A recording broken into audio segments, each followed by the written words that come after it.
So now we are making the filling for our butter tarts. We're using Mom's recipe for butter tarts. We've already done the pastry, and now we are doing the filling. So we actually are gonna use the recipe, but we're gonna quadruple it. So everything's 4 times. We're making a lot of butter tarts tomorrow. When all the cousins come, get together, we're gonna assemble do the pastry and do the filling, like just assemble them tomorrow. We're making the filling ahead. So I've got 2 cups of butter that I'm creaming, softening, and we're adding the brown sugar, which is 2 2/3 cups. So you always measure brown sugar packed. So that's 1. And pack the 2nd cup tightly. It's 2 2/3. So we got 1/3.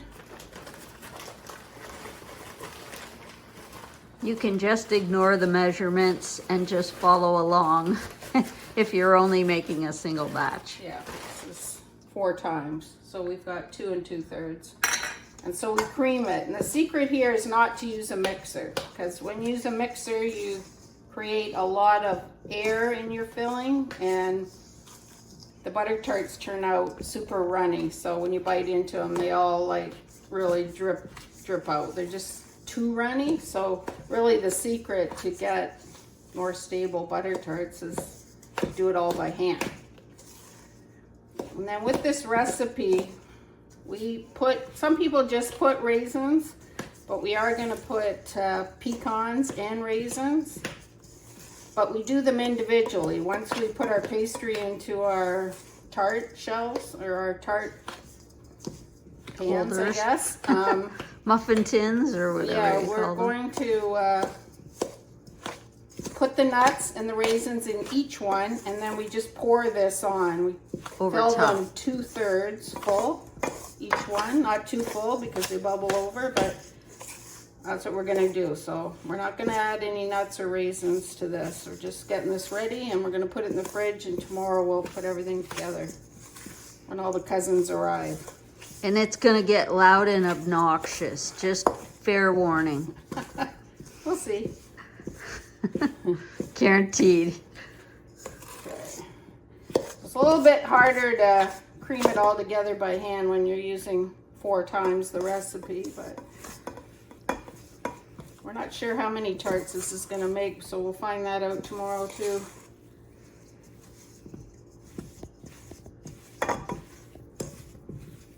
This recipe's been around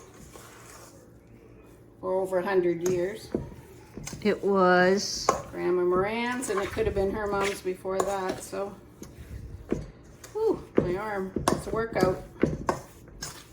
And you don't use a mixer. And you quadruple the recipe. Yeah. Okay, but we got it pretty creamy now. There's a little clump of brown sugar. So it's all creamed, and we are going to add the corn syrup. So instead of 1 cup, we got 4 cups, which is a whole big container.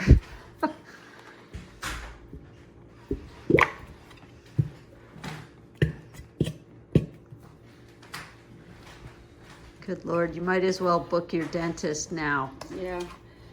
The other thing is this is light. I just noticed it's light corn syrup.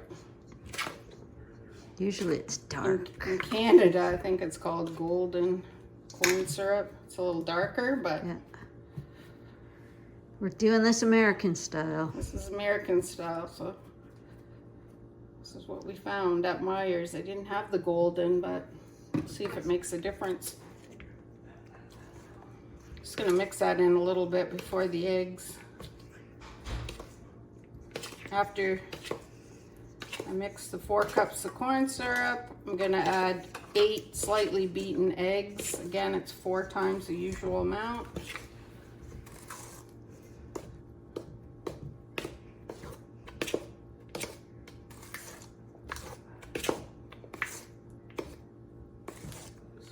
that ready to go. 8 large eggs.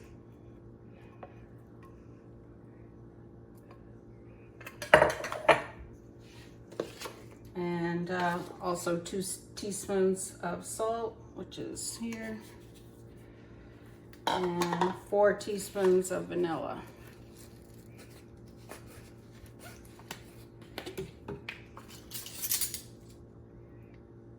This is a little confusing.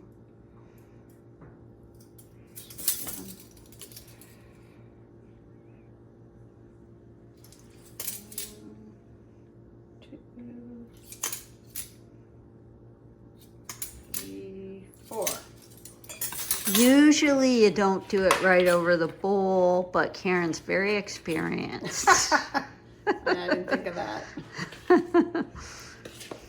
For you rookies, do it over a separate bowl. That's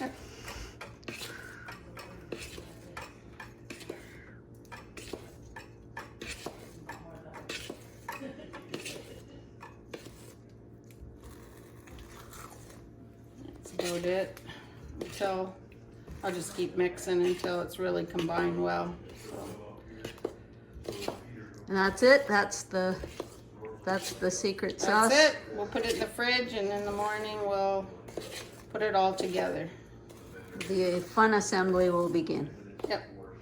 So ideally you would use sultana raisins, the nice golden ones, but today we have sun-kissed and those are pretty good too. But you want nice plump raisins, and to extra plump them and partially cook them, you boil some water, put your raisins in a dish, a bowl, and just pour water just so they're covered and let them sit while you prepare your tarts. So the raisins, you want to soak them so that the edges are starting to turn white. So it's been about 10-15 minutes should do it. 15 minutes I would say. And then you're just gonna strain them.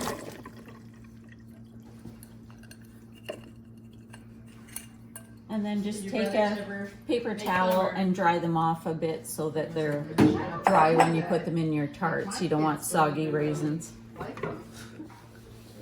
Ideally you would do pecans, that's what we prefer. That's the Morand way, but you can do walnuts too, so you just roughly chop these. Don't pulverize them, just chop to about this consistency.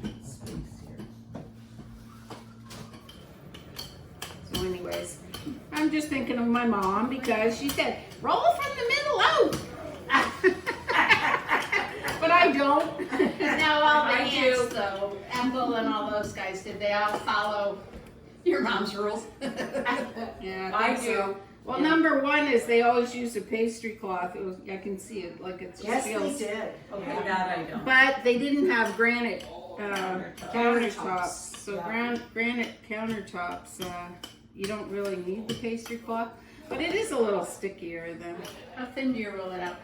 Yeah, Or do you just eyeball it like? No, you can kind of tell. I'm gonna make a mess. I can see because I don't have a really big countertop.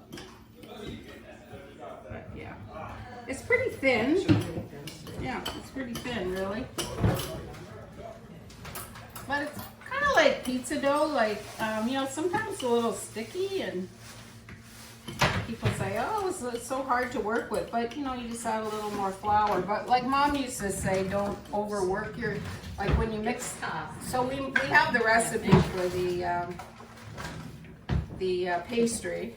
But Mom said just sort of dump it in there and get it all together. And she'd sometimes use the wax paper to do it because if you work it too much, it's more it's not as flaky. Right? Oh, we just gotta make tarts. No, it's okay. Good for Danny. You just kind of tuck the edges just till they're in nicely. And don't squish the pretty little edges. And they don't need to go all the way to the bottom of the pan. No, I just push them. Are you getting the hang of putting those in? I don't expect to my first time, but I won't quit trying. For the pecans, you're just gonna grab a little pinch of them and put them in each tart, empty tart shell. Making little mental notes for tart cans. And, yeah. So now the same thing with the raisins, you're gonna take a pinch of raisins for each. They all like butter tart. this time because the market was so good. And it's like, So it's probably about he's a bad man. 10, 12 raisins per They voted against. tart, Well, would be my guess. Okay, well, talk to him. So it's 2/3 full. Problem is, if you put too much, They'll they run bubble over. over and they're very hard to get out. So, it's like I have cookie scoops at home, like a big one and a little one. It looks like it might be a little one. That's Yeah, what I would do. I'd use it. Well, it's thick and it's easy to do by pouring. Because you try not to get it all over your pans because they become very hard to get out. Right. How much is it? Do you just eyeball the raisins? Pecans? Yeah. Again, it's not rocket science. If you want to have more filling and less nuts and stuff. I like to make them pretty solid with. At least it's easier to jump when you use those. Oh, well, I always use stuff like this. I like to just pour it. I've tried every which way, but you start getting a mess all over the pans. Okay, Goldilocks. Which you don't need to use. So Karen It's very pours, but Jill it was really thick, like heavy. uses a scoop. Yeah. So I like to use, I don't have one here, but I like the little ice cream scoop. That you use for cookies. Yes. I never remember that, so I don't. I just. Go. I had bits of dough left over after cutting the tarts out. So after I do 2 batches, I put the 2 together. I'm gonna try to combine it, but after about 2, you don't really wanna roll it any more than that. Get tough. You can get tough, and the scraps then you can use for, there's a few other things Mom used to make with just putting butter, brown sugar, and cinnamon, rolling them up and slicing them. You get Crescent rolls. Yeah, that sounds good. I don't know really the timing. It's 15 to 20 minutes, depending on how hot your oven is. Start at 375. If it starts to bubble too much, you can turn it down a little bit and still cook the crust. If it bubbles over too much, it sticks to the tin and it makes it hard to get the tarts out. So let's have a look. It's been 18 minutes. 18 minutes.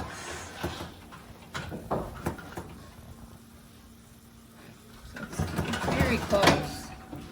But the bubbling has settled down since I turned it down.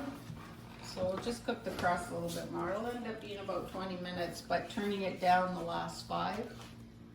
So we started at 375 and then turned it down to 350 for about the last 5 minutes. And the bubbling settled down, and I'll finish the crust. so this is an art. A couple of them just have a little bit of overflow onto the pan. So I'm just taking that off so that it doesn't dry and make it really hard to get the tarts out. But the rest are all good. There's just a couple had maybe just a little too much filling. So. And what tool do you normally use? An offset. An offset Spatula. spatula. So these 2 pans were in the oven at the same time, but because the one on the right is a darker pan, the tarts came out darker. So this is definitely an art. Pastry on the wall. Woo! Power went out. That could also cause a problem with the butter tarts. The tart